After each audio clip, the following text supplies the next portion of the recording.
Hi, this is Brad Constantine, and this is a podcast recording of the Old Testament. Although this is not an official recording of the Church of Jesus Christ of Latter-day Saints, every effort's been made to be as doctrinally accurate as possible.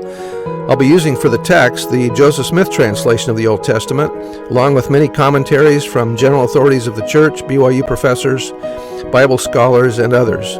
This format will be very detailed, and so if you want a deep analysis of the Old Testament, you come to the right place. Thanks for your attendance. Hi, and welcome back to Judges chapter 4 of the Old Testament podcast. Verse 1, And the children of Israel again did evil in the sight of the Lord when Ehud was dead, and the Lord sold them into the hand of Jabin the king of Canaan, that reigned in Hazor, the captain of whose host was Sisera, which dwelt in Harosheth of the Gentiles. And the children of Israel cried unto the Lord, for he had 900 chariots of iron, and 20 years he mightily or forcibly violently oppressed the children of Israel. And Deborah, a prophetess, the wife of Lapidoth, she judged Israel at that time. And she dwelt, or used to sit or remain under the palm tree of Deborah between Ramah and Bethel in Mount Ephraim. And the children of Israel came up to her for judgment. And she sent and called Barak the son of Abinoam out of Kadesh Naphtali, and said unto him, Hath not the Lord God of Israel commanded, saying, Go and draw toward Mount Tabor, and take with thee 10,000 men of the children of Naphtali and of the children of Zebulun?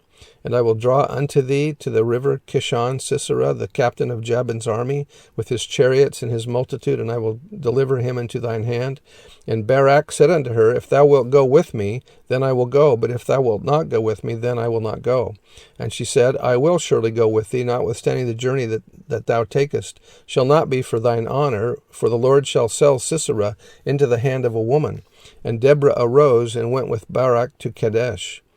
Now Deborah's a judge and a prophetess, and she has Barak go to defeat their enemy. Barak says he won't go unless Deborah's with him. She goes, and she has the gift of prophecy. And Barak called Zebulun and Naphtali to Kadesh, and he went up with 10,000 men at his feet, and Deborah went up with him. Now Heber the Kenite, which was of the children of Hobab, the father-in-law of Moses, the Kenites, had severed himself from the Kenites, and pitched his tent unto the plain in Zaanim, which is by Kadesh. And they showed Sisera that Barak the son of Abinoam was gone up to Mount Tabor. And Sisera gathered together all his chariots, even 900 chariots of iron, and all the people that were with him, from Harosheth of the Gentiles unto the river of Kishon. And Deborah said unto Barak, Up, for this is the day in which the Lord hath delivered Sisera into thine hand. Is not the Lord God out before thee? Is not the Lord gone out before thee? So Barak went down from Mount Tabor, and 10,000 men with him. And the Lord discomfited, or panicked, or put to flight Sisera. It means to cause confusion. The discomfited means to cause confusion. And all his chariots and all his host with the edge of the sword before Barak, so that Sisera lighted down off his chariot and fled away on his feet.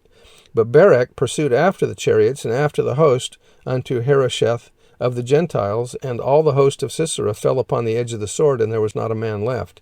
Howbeit Sisera fled away on his feet to the tent of Jael, the wife of Heber the Kenite, for there was peace between Jabin the king of Hazor and the house of Heber the Kenite.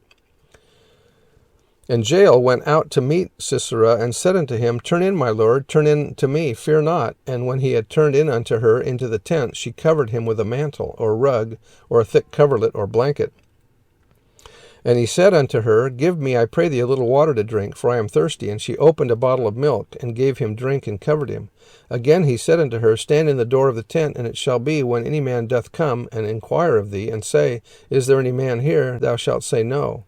Then Jael, Heber's wife, took a nail of the tent, and took a hammer in her hand, and went softly unto him, and smote the nail into his temples, and fastened it into the ground, for he was fast asleep and weary, so he died. And behold, as Barak pursued Sisera, Jael came out to meet him, and said unto him, Come, and I will show thee the man whom thou seekest. And when he came into her tent, behold, Sisera lay dead, and the nail was in his temples. So God subdued on that day Jabin the king of Canaan before the children of Israel. And the hand of the children of Israel prospered and prevailed against Jabin the king of Canaan, until they had destroyed Jabin the king of Canaan. Jael pretends to be a friend of Sisera and invites him into her tent. While Sisera is asleep, she drives a nail or a tent stake through his temples and kills him. Why didn't Jael just kill him with a sword? Women usually were the ones who pitched the tents, so she would have been very used to using a tent stake. The woman shall not wear that which pertaineth unto a man, neither shall a man put a woman's garment, for all that so do are an abomination unto the Lord thy God. So anyway, that's the end of the chapter, and so we'll see you next time. Bye.